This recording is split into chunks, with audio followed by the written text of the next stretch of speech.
चौधरी साहब लद्दाख में फिर फैंटी पै गई और आप मुस्कुरा रहे हैं, वो चपेड़ा ना मार रहे हैं। शुक्रिया रिजवान साहब। देखें, ये जो आप फैंटी की बात करते हैं ना तो बड़ा मजेदार लगता है। और ये यहाँ पे बैठ के वहां पे पता चलता पहली तो ये चीज़ है, ये जो लेटेस्ट इंसिडेंस हुआ है जो 29-30 अगस्त की जो रात को हुआ है, आप ये देखें, एक तो ये इंडियन मीडिया ने बड़ी हाइप क्रिएट करके इसको पेश किया है। अभी तक इसकी जो चाइनाज ने जो बताया है वो भी इंडिया मीडिया ही को कोट करके बताया, कोई ऑफिशियल स्टेटमेंट चाइना की नहीं आई।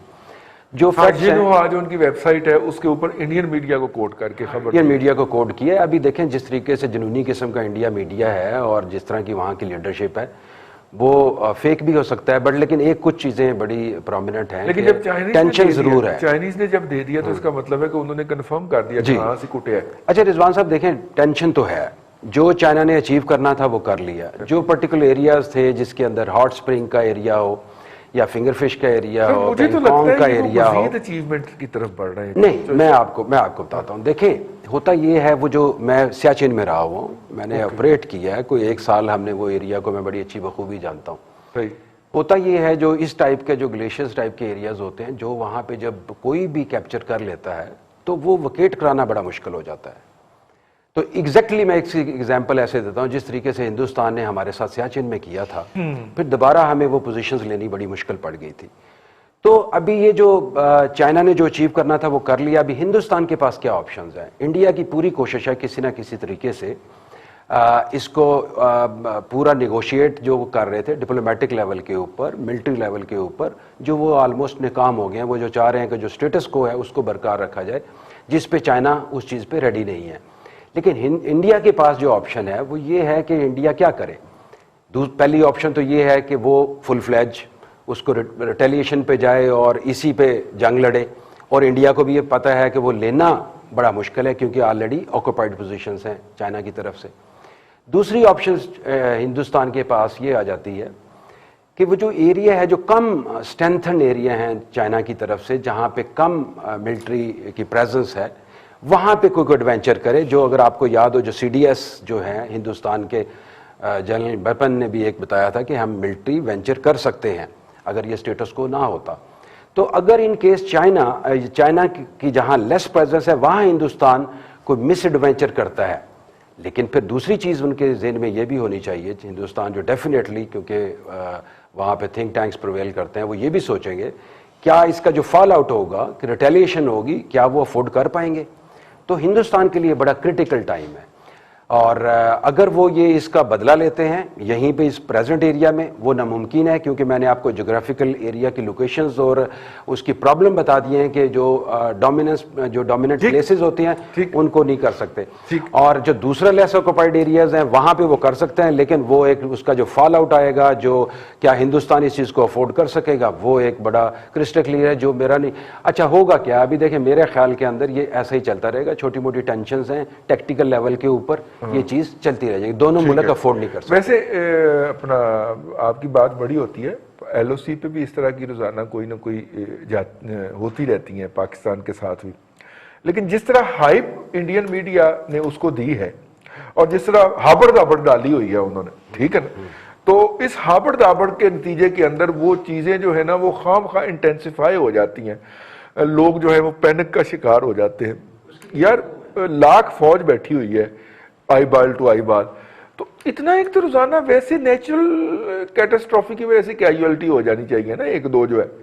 देखिए उनका जो डिफेंस मिनिस्टर है शंकर, उनकी आपने स्टेटमेंट देखी होगी, फिर उनके जो CDS की स्टेटमेंट्स देखी होंगी, फिर आप ये देखें कि उनको फेस सेविंग भी चाहिए। बीजेपी का क्या स्टैंड है? बीजेपी ने वो अच्छा पढ़ते जा रहे हैं, वो फेस सेविंग पब्लिक जो है, एक उनकी पब्लिक और एक उनका मीडिया, वो उनको वो कंपनसेट करने के लिए, बताने के लिए कि हम कुछ करने जा रहे हैं, हम टॉलरेट नहीं करेंगे हम। अच्छा फिर दूसरा ये इंटरनेशनल सिंपथीज भी लेनी चाहिए, लेते हैं ना ये, क्योंकि जिस तरीके से इंटरनेशनल लेवल के इंटरेस्ट इंटरेस्ट जो अमेरिका का मिडिल ईस्ट से इंटरेस्ट खत्म हुआ, फार ईस्ट की तरफ जा रहा है, और India is the best for the USA, वो स्ट्रेटेजिक पार्टनर है उनका, तो वहां वो भी कुछ ना कुछ कैश करना चाहते हैं। तो ये टोपी ड्रामा ज्यादा है। अगर आप सोचते हैं मैंडेस कुछ भी करा सकते हैं, मतलब शायद वो इंडिया को अमेरिका को शिकायत लगाना चाह रहा है कि मैनू मार रहा है, हाँ, मार अच्छा रहा है। देखिए ये होती है मैडनेस है, तो जिस तरीके से मोदी साहब की पर्सनैलिटी है मैडनेस की, और जिस तरीके से बीजेपी की है, वो कुछ भी हो सकता है, लेकिन इस लेवल पे वो नहीं जाएंगे कि वो जंग पूरी फुल फ्लैज हो जाए। ठीक है चाचू, एक तो ये सूरत हाल हो सकती है ना कि वो अमेरिका को शिकायत लगाना चाह रहा हो कि बड़े भाई ने इन्होंने मैनू मारिया है, जरा तुसी भी फेंटा लाओ जरा। दूसरा ये भी तो हो सकता है ना कि चाइना जो है वो बर्फबारी अभी शुरू नहीं हुई, महीना 1.5 महीना है चाइना जो है, और अब जब उसका अगला ऑफेंसिव हो सकेगा तो फिर बर्फबारी जब मार्च अप्रैल में जाके पिघलेगी बर्फ तो फिर हो सकेगा ना। तो चाइना की ये भी तो कोशिश हो सकती है ना कि मैं मैक्सिमम स्पेस गेन कर लूं, कि उसके बाद अगर मुज़ाकरात हों भी ड्यूरिंग स्नोफॉल और दोनों साइडें अपनी अपनी पोजीशन पे दबक के बैठी हों, तो उस वक्त जो है वो मैं अपर हैंड पे मुज़ाकरात की टेबल पे जाऊं। ये इस तरह की भी तो कोई मूव हो सकती है। ऐसी मूव 2 दफा हो चुकी है, आपको याद होगा। इंडिया ने सियाचिन में की थी, हाँ। पाकिस्तान ने कारगिल में की थी। ठीक है, पाकिस्तान सियाचिन से अपनी जगह वापस नहीं ले सका, लेकिन अनफॉर्चुनेटली हमें शदीद नुकसान के बाद कारगिल खाली करना पड़ा। हम वहां से वापस आ गए और हमने वो चीजें, वो जगह छोड़ दी जहां से इंडिया का हमने राब्ता सियाचिन के साथ बिल्कुल अपने सामने रखा हुआ था, और जब चाहे मर्जी किसी को रोक लेते आप, ऊपर कोई नहीं जा सकता। प्रॉपर प्लान अब तो ये साबित हो गया ना कि हमने जो कुछ किया था वो भी हमने अपने किया, अपने प्लानिंग के साथ ही था। नहीं बात नहीं सप्लाई फिर आप सिक्योर करते हैं ना। पहले इंडिया ने हेलीज के जरिए सप्लाई सिक्योर की ना सर। नहीं, हेलीज के जरिए तो आप कभी भी कर सकते हैं, आप भी तो सियाचिन में क्या हो रहा है होते थे भाई। देखिए सियाचिन के साथ उन्होंने वो ऐसी तरह पहुंचे थे जब बर्फबारी थी, और पाकिस्तान को सरप्राइज मिला था जब ऊपर वो पहुंच चुके थे। चाचू, हम तो नीचे रह गए। चाचू, चंद एयरोनॉटिकल माइल के ऊपर सकर्दू मौजूद था। इंडियन एयरफोर्स जब वहां पे आके मिग 29 मार रही थी, तो हम क्यों नहीं अपने F-16 मार सके वहां पे? मेरा ख्याल है कि अगर आपको याद हो कि जब कारगिल हुआ है तो उस दिन अगर आपको वो तकरीर याद हो शहबाज शरीफ साहब की, जो उन्हें लाहौर रेलवे स्टेशन पे फरमाई थी, आप और हम सारे कंटेनर के ऊपर बैठे हुए थे, सामने कंटेनर पे शहबाज साहब थे, और उन्होंने नारा लगाया था और हमने भारत का एक तैयारा गिरा दिया कारगिल में। मेरा ख्याल है वो भूला नहीं होगा कोई। नहीं तो ये तो लेकिन उन्होंने वो भी तकरीबन जंग का स्टार्ट हो चुका था। छोड़ें ये इस बहस को। लेकिन मतलब ये है कि चाइना ने भी अब वहां तक अपना ग्रिप तो कर ली है, तो वो इतनी आसानी से वापस नहीं जाएगा। बिल्कुल ठीक है। वो पाकिस्तान नहीं, अब मुझे पता चला है इंडियन सबसे ज्यादा गालियां हमारे गेस्टों में से जिसको देते हैं वो चाचू है। कोई बात नहीं, मुझे अपने प्रोग्राम टाकरा में इससे ज्यादा पड़ा। हाँ जी, वो उधर से ही आए हुए हैं। माजरत के साथ मैं खुल के कहता हूँ फिर, हाँ। मैंने नरेंद्र मोदी का नाम नरेंद्र मूजी रखा था। अच्छा, वो आप ये कार्रवाई और 4 गालियां दे दो। आपकी पाकिस्तानी, मुझे उनकी गालियां खा के खुशी होती है, कोई फर्क नहीं पड़ता।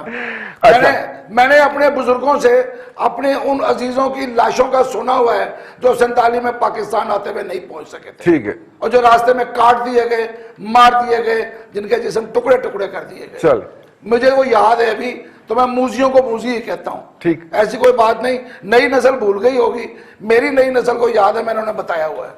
ठीक। बात यह है कि अब चाइना चूंकि अपर हैंड पे है, इस वक्त इंडिया को तकलीफ ये हो रही है कि वो जो कुछ बेहतर इलाका था जहां से वो उनको रोक सकते हैं इंडिया को, वो उन्होंने चाइनीज ने ले लिया है। खतरा मजीद ये है कि वो चाइनीज मजीद आगे आएंगे। देखें भूटान, नेपाल का एकदम खड़ा होना, उन्होंने अपना नक्शा चेंज कर दिया। उन्होंने कहा जी ये चीजें कुछ उसकी साइडवेज भी हो रहा है, आप वो लतीफा और विंग्स भी हैं। आप वो लतीफा सुना रहे हैं कि एक साहब को एक गाड़ी टक्कर मार गई तो वो उठ के तो रोना शुरू हो गए। उसने कहा यार शुक्र करो जान बच गई। उन्होंने कहा नहीं, गाड़ी के पीछे लिखा था कि अच्छा दोस्त फिर मिलेंगे, तो ये दोबारा आएगा। तो इंडिया को भी लगता है कि चाइना और मारेगा आगे और आएगा।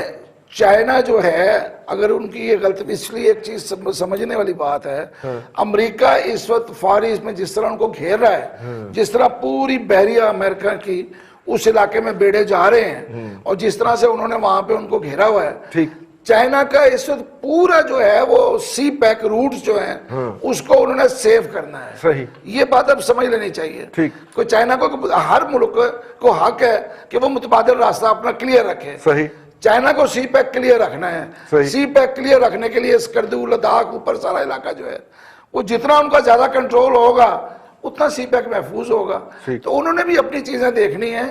ये चीजें आहिस्ता आहिस्ता वक्त के साथ ही सामने आएंगी। अभी तो लगता है कि पता नहीं कुछ ये कोई फैसिनेटेड चीजें हैं, लेकिन नजर आ रहा है कि सब जुड़ा हुआ है आपस में, पूरा इलाका, पाकिस्तान, इंडिया, चाइना, ये ऊपर से तो आप नक्शे में देखें तो बिल्कुल करीब है सारा कुछ। एरोनॉटिक वो एरियल डिस्टेंस को इतना ज्यादा नहीं है इनका। देखें, एक जमाने में कहा करते थे कि पाकिस्तान और रशिया के दरमियान वाखान वैली है, वो एक पट्टी सी है छोटी सी ना, तो 40 किलोमीटर पर, 45 किलोमीटर, 40-45 किलोमीटर के परली तरफ वो मौजूद था, लेकिन वो उधर से आया कोई नहीं सका। वो आने की कोशिश हो ना जहाज की, जो कुछ हुआ वो एक लंबी बात है। बहरहाल अफगानिस्तान के साथ क्या हुआ। चलिए यार भट्टी साहब, राफेल भी आयो लेकिन फिर भी चाइना को शर्म नहीं आती यार, वो फिर मार रहा है। राफेल भी आया हमारा और हमने लीमू उसके आगे और वो उसके ऊपर वो है नारियल और सुना मूत्र भी उसके ऊपर डाला, लेकिन यार राफेल भी कुछ नहीं कर सका। चीनी फिर भी मार रहे हैं हमें, मूत्र की वजह से कुछ नहीं कर पा रहा। सेंसर होते हैं उसमें, अगर आप पानी वानी डाल दें तो वो फिर नहीं चला करता। अच्छा, इसलिए हमने लीमू छिड़का था उसके ऊपर। नींबू पानी है ना जी एक किस्म का है, वो पानी में नींबू पानी भी हो सकता है या फिर वो पता नहीं कोई प्याज उसके अंदर क्या मैं अपनी जो आपने बात अभी चल रही है उसमें यह है जी कि एक लतीफा था, एक साहब अपने पालतू तोते के साथ चले गए जहाज में, वो जहाज उड़ गया, उन्होंने तोते ने ना, वो बड़ा शरारती था तोता, उसने वो जो स्टूअर्ड था उसको कहीं छेड़ दिया, कोई नाजेबा लफ्ज कह दिया होगा। स्टूअर्ड ने कहा कि बात आया नहीं तो मैं तुझे जहाज से बाहर फेंक दूंगा। अच्छा, इसके बाद मालिक ने देखा कि कुछ नहीं हुआ, मालिक ने भी उसको छेड़ दिया। अच्छा, मुख्तसर नहीं है जी कि वो उन्होंने कहा कि जी फैसला हो गया जी कि इन दोनों को जहाज से बाहर फेंक दें, मालिक को भी और तोते को भी। अब तोते को तो मालिक, तोता कहता है जनाब उड़ना आंदा था, वो कहता जी नहीं मालिक नहीं आता। तो उसने कहा पंगा क्यों लिया, मैं तो उड़ सकता था, मैं तो पंगा इसलिए ले लिया। तो इंडिया के साथ भी वही है, तोते वाला हिसाब है, उड़ना आता नहीं है, वो मालिक है और तोता जो है उसका उड़ जाना। तोते उन्होंने चीनियों ने वैसे ही उनके उड़ा दिए। असल मसला वहां पे आ रहा है जी कि चाइना को ये उसको इंडिया को पंगा लेना बहुत भारी पड़ गया। उनका ख्याल ये था कि हम रूटीन में जाएंगे, 2-4 गोए वो हाथ पल्ला मारेंगे तो चाइना थोड़ा सा हमारे से दबक के पीछे हो जाएगा। चाइना देखें जी सुपर पावर है। इंडिया अगर अपने आप को ये समझता तो उसके गलत फहमी है या गुमान है उसका, हो सकता हो अपने उसमें इंडिया के अंदर होगा, बाहर नहीं है। चाइना की बात बिल्कुल ठीक की शहाबुद्दीन साहब ने भी और रईस साहब ने भी जी, उन्होंने अपना रूट सिक्योर करना होता है। हर बंदे का हक है, मेरा भी हक है जी कि अगर मोटरवे है तो उसका रूट सिक्योर होना चाहिए, ताकि मैंने अगर गुजरना है या मैंने अगर उधर से तजारत करनी है तो अगर इन केस वो बंद हो जाता है, कोई लैंडस्लाइडिंग आ जाती है, कोई कुदरती आफत आ जाती है, तो मैं दूसरा रूट क्या अल्टरनेट मेरे पास क्या है। मैंने 2 महीने बंद तो नहीं रखना अगर बर्फबारी हो गई है तो।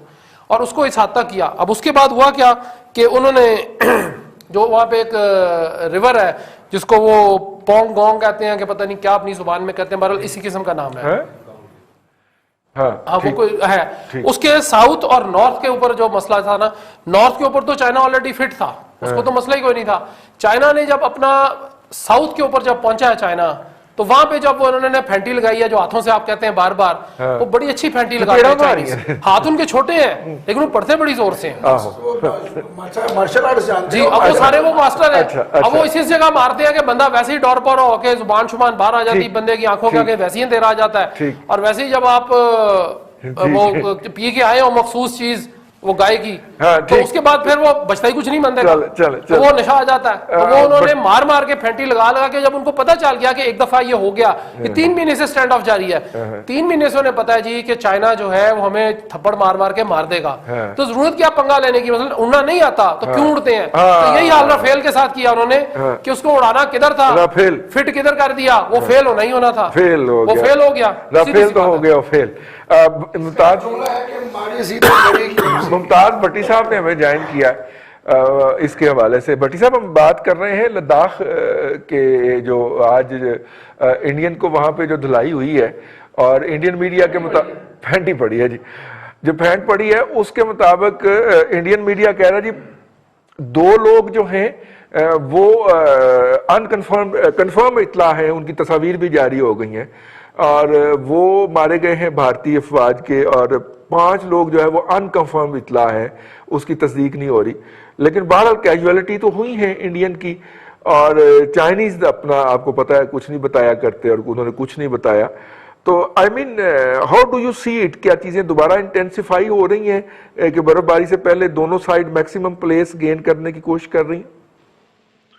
देखिए रजा साहब, पिछले 1 वीक से एस्केलेशन दोबारा जो है वो हो रही थी, गो के दोनों के दरमियान बातचीत भी हुई, कमांडर लेवल के भी ऊपर भी हुई, दफ्तर खारजा की सतह के ऊपर भी हुई, लेकिन कुछ मूवमेंट्स जो है वो इंडियन आर्मी की हुई पिछले कुछ अरसे के अंदर, कुछ अरसे नहीं बल्कि कुछ आप कह लें हफ्तों के अंदर जो है वो मजीद वहाँ पे नफरी भेजी गई, और बल्कि LOC से कुछ दस्ते जो है वो हटाए गए हैं और वहाँ पे भेजे गए हैं। इसी तरह चाइना ने प्लेसमेंट की है अपनी एयरफोर्स को भी, और उन्होंने नई जो इंडियन कहते हैं कि वहाँ पे नए इंफ्रास्ट्रक्चर जो है वो कायम किए जा रहे हैं, इंक्रोचमेंट्स की जा रही हैं, इंक्रोचमेंट कहते हैं, लेकिन चाइनीज कहते हैं कि वो अपनी स्पेस जो है उसको ऑक्यूपाई कर रहे हैं। तो बेसिकली ये उसका इशू था। सेकेंडली, जो दोनों ममालिक के दरमियान एक प्रॉक्सी है मुख्तलिफ ममालिक के अंदर, जैसे नेपाल हो गया, और फिर अमेरिकन को बहुत ज्यादा बैकअप इंडिया जो है वो उनका पैरासाइट बना हुआ है, और जो इंडो चाइना सी है वहाँ पे जो मामलात हैं, ये सारा बिल आखिर जो है वो इसके अंदर ट्रांसलेट आके हुआ है, बावजूद इसके कि डायलॉग जारी था दोनों ममालिक का, लेकिन फाइनली ये एक और एपिसोड हुआ। जो सूरत हाल है उसको देखते हुए और जो मोदी के अज़ाइम है और जिस तरह की उसकी रीजन के हवाले से पॉलिसी है, रज़वान भाई साहब कोई बैद नहीं है कि इस तरह के मजीद वाक़यात वहाँ पर पेश आए, क्योंकि साहब बहादुर की थपकी है पूरी, और साहब बहादुर की थपकी के नतीजे में जो मोदी का हौसला है, एक तो उसके अपने अज़ाइम जो इंतहा पसंदी पर मबनी है वो तो है ही, दूसरी तरफ से थपकी की वजह से जियो स्ट्रेटेजिक एक खेल है जिसमें इंडिया एंटर हो चुका है, और ये उसी तरह की प्रॉक्सी वार जिस तरह की हमने भुगती है पिछले, आप देख लें 90 से ऑनवर्ड, हमने 90 से ऑनवर्ड कभी फिरका वराना वो भुगता, किलिंग्स भुगती, फिर अफगान वार, फिर तालिबान को भुगता, अभी तक भुगत रहे हैं। तो इसी तरह अब इंडियन उस फेज के अंदर दाखिल हो गया हुआ है। सेकुलर फेज तो पहले ही उनका मसक हो चुका था, वो आपने देख लिया अकलीतों के साथ कश्मीर के अंदर जो कुछ, लेकिन यहाँ से जो चाइना के साथ इनकी प्रॉब्लम है, अगर ये एस्केलेट होती है, इजराइल चाहे इनको सपोर्ट करे, इनके साथ अमेरिकन खड़े हुए हैं और काफी पावर्स हैं बरतानिया, फ्रांस वगैरह, लेकिन एट द एंड रीजन के अंदर इन्होंने ही रहना है। अमेरिका और फ्रांस और इजराइल बहुत दूर बैठे हुए हैं, तो रीजन के अंदर ये अगर एस्केलेशन करते हैं चाइना के साथ, तो इसका खमियाजा तो इनको भुगतना पड़ेगा, और इन द लॉन्ग रन मजीद वाकयात इस तरह के भी पेश आएंगे, बल्कि इससे बढ़कर हो सकता है कि चीन अपनी पोजीशन को आगे बढ़ाए, और वो तो क्लेम करते हैं कि ये हमारा आगे भी एरिया पड़ा हुआ है। ये तो बातचीत के लिए वो थोड़े पीछे हटे थे, आपको मालूम है फिंगर 5 से फिंगर 4 तक वो गए थे, उससे आगे तक उन्होंने एरिया पहले घेर रखा हुआ था। तो ये सारी सिचुएशन के अंदर ये मामला खत्म होता हुआ दिखाई नहीं देता। इंडियन इसको ठंडा करना भी चाहे, रिजवान साहब, ये बड़ी इंपॉर्टेंट बात है कि वो क्या कहते होते हैं, पंजाबी का एक जो मुहावरा है कि वसन नहीं देंदे मुंडे गली दे, ये उसको अमेरिकन जो पीछे बैठी दीगर कूदते हैं, ये उनको इसके ऊपर मजबूर करते हैं, सबज बाग दिखाते हैं। लगता यह है कि मोदी ने अपनी जो एक बनी बनाई इकोनॉमिक सिस्टम था उसको तबाह करने का और इंडिया को वापस जो है पुराने पत्थर के जमाने में धकेलने का फैसला किया हुआ है, और ये इसको धकेल के रहेगा। बिल्कुल ठीक है। जॉय साहब, आप कोई बात कहना चाह रहे थे? ये बात करना चाह रहा था कि अगर जो एग्जैक्ट सिचुएशन जो मिलिट्री की जब वॉर होती है, हिंदुस्तान और चाइना का जो रेशो बनता है, कंपैरिजन बनता है, या पाकिस्तान का और हिंदुस्तान का जो बनता है, आप अगर मिलिट्री तारीख उठा के देखें तो कभी भी आपको ऐसा नहीं मिलेगा कि एक छोटे मुल्क ने बड़े मुल्क पे कब्जा किया हो, या छोटा सा एरिया पे उसको आप कैप्चर किया हो कोई भी एरिया। एक तो ये चीज, और दूसरी जो चीज भट्टी साहब जो नहीं, आप इससे कहना क्या चाह रहे हैं? मैं ये कहना आप कहना चाह रहे हैं कि लेकिन इंडिया भी बहुत बड़ा है। इंडिया बहुत बड़ा है, और चाइना भी बहुत बड़ा है। इंडिया चाइना हिंदुस्तान से 5 टाइम लाइक डिफेंस बजट देख लें, उनकी मिलिट्री पावर देख लें, तो ये पॉसिबल नहीं है हिंदुस्तान के लिए कोई कैप्चर उनका कर ले। इसी तरीके से पाकिस्तान, और आप देख लें हमने 3 जंगें लड़ ली हैं, और हिंदुस्तान का और हमारा मुआवजा आप करें तो वो भी एक बड़ा मुल्क है, बड़ा मुश्किल हो जाता है कैप्चर करना। अच्छा, दूसरी जो चीज़ है ना, ये बड़ा आसान हम कह देते हैं कि अमेरिका या इजराइल सपोर्ट कर देगा, लेकिन कोई भी मुल्क फिजिकली आके नहीं आता, ये खाम ख्याली है हिंदुस्तान की। हाँ, इंटेलिजेंस सपोर्ट होगी, कोई इक्विपमेंट हो गया, कोई छोटी मोटी इमदाद होगी, ये हो सकता है, लेकिन अगर हिंदुस्तान सोचता है कि फिजिकली और उनकी जो इस तरह की लीडरशिप है, अगर वो इस लॉलीपॉप में आ जाते हैं कि कोई मुल्क फिजिकली आके उनकी जगह लड़ेगा, ये नामुमकिन है। बिल्कुल ठीक।